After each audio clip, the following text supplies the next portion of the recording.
रोशनी को तलाक या खुद की मौत, उड़ने की आशा में आया सबसे बड़ा महा ट्विस्ट स्टूडियोज एनआर के इस एक्सक्लूसिव और बेहद विश्लेषण में सीधे उस महाविनाशकारी तूफान के केंद्र में चलते हैं जिसने देशमुख परिवार की बुनियादी जड़ों को पूरी तरह से हिला कर रख दिया है, जिसका महीनों से बेसब्री से इंतजार किया जा रहा था। आखिरकार वह क्षण आ ही गया है। रोशनी का पूरा काला और खौफनाक सच तेजस के सामने एक भयंकर खड़ा हो गया है।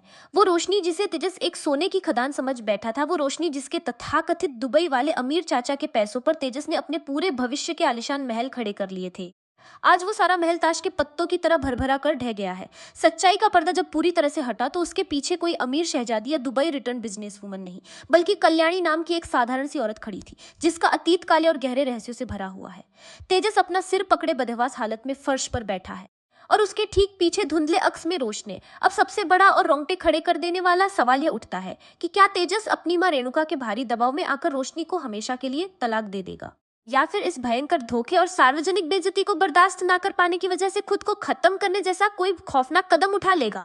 तेजस की मानसिक स्थिति इस क्षिप्त और लकवाग्रस्त हो चुकी है। ये वही तेजस है जिसने सिर्फ और सिर्फ पैसों की अंधी हवस में साइली जैसी सुलझी हुई मेहनती और जिम्मेदार लड़को शादी के मंडप में बेरहमी से धोखा दिया था। तेजस का उसका पूरा खोखला अहंकार सिर पर ऐश करने की मानसिकता पर टिका हुआ था। जब रोशनी ने अपनी बेहिसाब दौलत का एक मायावी जाल फेंका तो तेजस बिना कुछ जांचे परखे उस जाल में एक अंधे लालची इंसान की तरह उलझता चला गया। लेकिन आज जब अनंत जैसे बाहरी कारकों और लगातार मिल रही ब्लैकमेल की चिट्ठी की वजह से रोशनी के सारे राज पूरी तरह से बेनकाब हो गए हैं, तेजस को समझ नहीं आ रहा है कि वह अपना मुंह कहाँ छुपाए। किशोर काका की बेटी की शादी के मंडप में रोशनी के जिस चाचा का कसाई के रूप में बेनकाब होना हुआ, उस घटना ने तेजस के गुरूर को सरेआम नीलाम कर दिया। इसके बाद पहले पति के अस्तित्व का सामने आना और फिर सबसे बड़ा धमाका जो कृष के रूप में फूटनी शक्ति को ही जड़ से खत्म कर दिया है। कृष कोई दूर का रिश्तेदार या अनाथ बच्चा नहीं है, बल्कि रोशनी का अपना सगा खून, उसका अपना बायोलॉजिकल बेटा है। यह एक ऐसा कड़वा सच है जैसे अत्यधिक स्वार्थी और आत्मकेंद्रित इंसान के लिए शारीरिक और मानसिक रूप से पूरी तरह से असंभव है। स्टूडियोज एनआर के इस सटीक मनोवैज्ञानिक विश्लेषण में यह साफ नजर आ रहा है कि तेजस के भीतर इस वक्त दो भयानक और विनाशकारी तूफान आपस में पूरी ताकत से टकरा रहे हैं। एक तरफ उसका बेशर्म लालच है जो अब बुरी तरह से कुचला जा चुका है, और दूसरी तरफ रोशनी का वो प्यार है जो शायद आर्थिक मामलों में पूरी तरह से झूठा था, लेकिन तेजस के लिए व्यक्तिगत रूप से कहीं ना कहीं बेहद सच्चा हो चुका था। रोशनी ने अपने शरीर पर तेजस के नाम का जो टैटू गुदवाया था, वह टैटू अब तेजस की आंखों में एक भद्दे और क्रूर मजाक की तरह चुभ रहा है।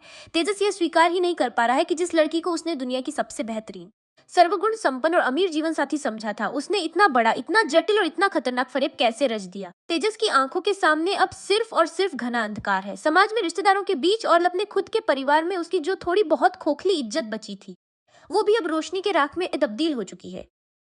इस पूरे पारिवारिक विध्वंस में सबसे ज्यादा आक्रामक, खतरनाक और हिंसक भूमिका रेणुका निभा रही है। रेणुका, जिसने रोशनी के नकली पैसों की चमक में अपनी दूसरी बहू सायली और अपने ही सगे बेटे सचिन को हमेशा पैरों की धूल और घर का कलंक समझा।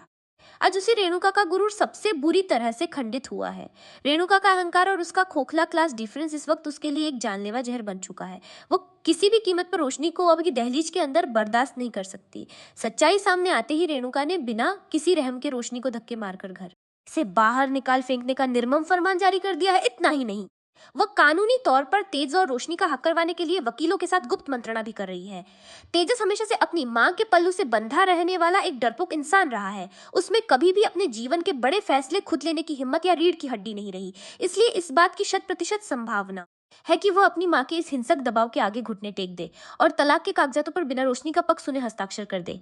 लेकिन कहानी में एक और बहुत ही खौफनाक और डरावना पहलू भी तेजी से पनप रहा है, जिसे नजरअंदाज करना बहुत बड़ी भूल होगी। स्टूडियोज एनआर का यह गहरा अध्ययन इस बात की ओर भी प्रबल इशारा करता है कि तेजस का यह भयानक मनोवैज्ञानिक पतन उसे आत्महत्या जैसे चरम, आत्मघाती और कायरतापूर्ण कदम की ओर भी धकेल सकता है। तेजस की पूरी जिंदगी का पैटर्न हमेशा से मुसीबतों से भागने और शॉर्टकट मारने वाला रहा है। जब उसे साली से शादी की जिम्मेदारी नहीं उठानी थी तो वह एक कायर की तरह घर से भाग गया। जब उसे पैसे कमाने थे तो उसने रोशनी के फर्जी बैंक बैलेंस की बैसाखी का सहारा लिया।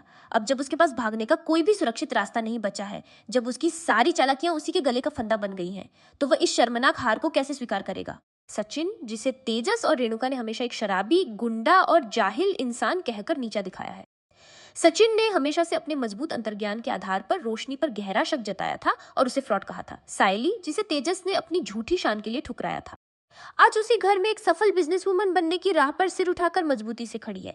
तेजस के लिए हार और अपने भाई भाभी की यह जीत उसके अहंकार के लिए धीमा जहर बन चुकी है। इस भयानक सार्वजनिक अपमान अपनी माँ के छिन्न भिन्न हुए घमंड और अपने ही लालच के भारी बोझ तले दबकर तेजस के मन में अपने जीवन को ही समाप्त कर देने के विचार उठना मानव मनोविज्ञान के हिसाब से बहुत ही स्वाभाविक है। दूसरी तरफ उस धुंधले अक्स में खड़ी रोशनी की स्थिति भी किसी भयानक त्रासदी से कम दर्दनाक नहीं है। वह जानती है कि उसने अपने इस नए जीवन की शुरुआत एक बहुत बड़े और अक्षम्य फरेब से की थी, लेकिन जैसे जैसे समय बीता उसका तेजस के प्रति लगाव और इस परिवार का एक अटूट हिस्सा बने रहने की चाहत पूरी तरह से सच्ची होती गई। रोशनी कोई पैदाइशी अपराधी नहीं है, बल्कि वह अपनी और अपने मासूम बेटे कृष की जान बचाने के लिए, अपनी पिछली जिंदगी के दर्दनाक खौफ और एक अत्याचारी पहदूर भागने के लिए इस झूठ के जाल में मजबूरीवश उलझती चली गई। आज वह उस घर के दरवाजे पर बेसहारा खड़ी होकर खून के आंसू बहा रही है, जहाँ कुछ दिन पहले तक वह महारानी की तरह राज करती थी। उसका बेटा कृष अपनी मासूम आंखों से यह सारा भयानक मंजर देख रहा है, जिसे अभी तक यह भी पूरी तरह से समझ नहीं आ रहा है कि उसकी माँ को अचानक इतनी बड़ी और खौफनाक सजा क्यों दी जा रही है। रोशनी अब तेजस से भीख मांग रही है। वह किसी संपत्ति या पैसों की भीख नहीं मांग रही, बल्कि उस नाजुक रिश्ते की भीख मांग रही है, जिसे उसने एक झूठी बुनियाद पर खड़ा किया था, लेकिन जिसे उसने अपने सच्चे आंसुओं से सींचा भी था। लेकिन तेजस की पथराई हुई नजरों में अब रोशनी के आंसुओं की कोई कीमत नहीं बची है। घर के बाकी सदस्यों की आंतरिक गतिशीलता भी पूरी तरह से चरमरा गई है। परेश की हालत हमेशा की तरह एक कमजोर और मूक दर्शक जैसी है। वह अपनी पत्नी रेणुका के बेलगाम आतंक और अपने बेटे तेजस की पूर्ण बर्बादी के बीच बिल्कुल लाचार और असहाय खड़े हैं। उन्होंने कभी अपनी पत्नी को गलत काम करने से नहीं रोका और उसी का नतीजा आज उनका पूरा परिवार भुगत रहा है। वही सचिन और सायली के लिए ये एक बेहद अजीब और सचिन को इस बात की एक अजीब सी तसल्ली जरूर है कि रोशनी का वो घिनौना सच आखिरकार पूरी दुनिया के सामने आ गया, जिसे वह पहले दिन से महसूस कर रहा था। अंदर से एक बहुत ही भावुक इंसान है। वह अपनी माँ रेणुका को इस तरह टूटते और बिखरते हुए नहीं देख सकता। भले ही रेणुका ने हमेशा उसे दुत्कारा हो और सचिन ने हाल ही में अपने दोस्त अनीश के कर्जे को चुकाने के लिए अपनी जान से प्यारी टैक्सी तक बेच दी और उसका इल्जाम भी अपने सिर ले लिया, जो यह साबित करता है कि वह तेजस की तरह स्वार्थी नहीं है।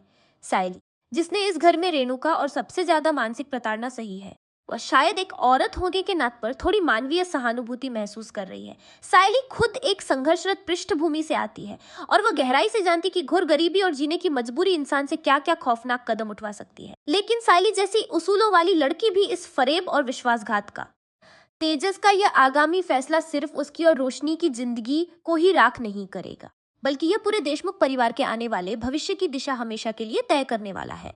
अगर तेजस पूरी तरह से अपनी मां के नियंत्रण में रहकर तलाक का आसान लेकिन क्रूर रास्ता चुनता है, तो रोशनी और कृष का भविष्य हमेशा के लिए एक गहरे अंधकार में डूब जाएगा और देशमुख परिवार एक लंबी, गंदी और थका देने वाली कानूनी लड़ाई में उलझ जाएगा। रेणुका अपनी नफरत की आग में यह सुनिश्चित करेगी कि रोशनी पूरी तरह से सड़क पर आ जाए और दाने दाने को मोहताज हो जाए। लेकिन इसके विपरीत अगर तेजस अपने इस भारी अवसाद और ग्लानि से बाहर नहीं आ पाता और अपनी जान लेने की कोशिश करके मौत को गले लगाता है, तो इसका सबसे बड़ा और जीवन भर का आघात फिर सायली और सचिन को ही झेलना पड़ेगा। क्योंकि इस परिवार का यह एक कड़वा नियम रहा है कि जब भी तेजस और रेणुका कोई विनाशकारी गलती करते हैं, तो अंत में उस बिखरे हुए परिवार को समेटने और सचिन और सायली के ही कंधों पर जबरन थोप दी जाती है। स्टूडियोज एनआर के इस विस्तारपूर्ण और स्पष्ट विश्लेषण से यह पूरी तरह प्रमाणित होता है कि उड़ने की आशा की कहानी अब एक ऐसे खतरनाक और नाजुक मोड़ पर आ खड़ी हुई है, जहां से शांतिपूर्ण वापसी का कोई भी रास्ता नहीं बचा है। तेजस के गालों पर बहते आंसू उसके पछतावे से कहीं ज्यादा उसकी उस भयानक हताशा और खालीपन को दर्शा रहे हैं, जो एक अत्यधिक लालची इंसान को सब कुछ लुट जाने के बाद महसूस होती है। यह सिर्फ एक शादी का टूटना नहीं है, बल्कि यह एक इंसान के पूरे अस्तित्व। अब यह आने वाला वक्त ही बताएगा कि तेजस अपने इस असहनीय दर्द का अंत रोशनी को अपनी जिंदगी से बेदखल करके करेगा, या फिर अपनी ही जिंदगी का कायरतापूर्ण अंत करके इस पूरे फरेब, इस शर्मिंदगी और इस दुनिया से ही हमेशा के लिए भाग जाएगा। इस खौफनाक सस्पेंस ने कहानी में एक ऐसा तनाव पैदा कर दिया है।